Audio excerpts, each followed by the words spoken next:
clear the full east wing of the White House will be torn down to make way for President Donald Trump's new ballroom. This is despite the former New York real estate magnate's pledge that the project would not interfere with the landmark building.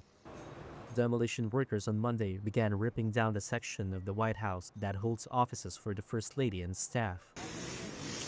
As heavy machinery continued to tear down the White House's east wing on Wednesday, the full extent of the teardown became clear.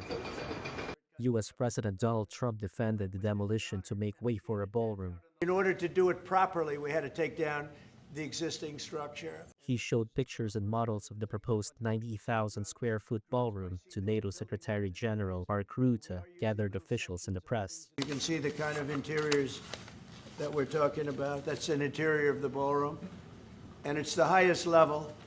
And you see it goes beautifully with the White House. The most recent iteration of the East Wing came about in 1942 when Franklin D. Roosevelt was president. U.S. presidents have renovated and added to the White House and its grounds throughout history, but Trump's changes are the most significant in decades.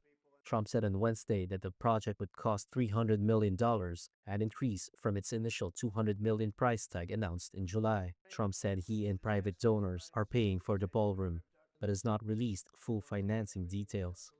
The demolition of part of one of the most historic buildings in the United States has sparked an angry outcry from many Democrats and questions about whether the Trump administration followed proper protocols. The White House has dismissed the criticism as manufactured outrage. It said on Tuesday that it would submit plans for the ballroom construction for review by the National Capital Planning Commission, even though demolition had already begun.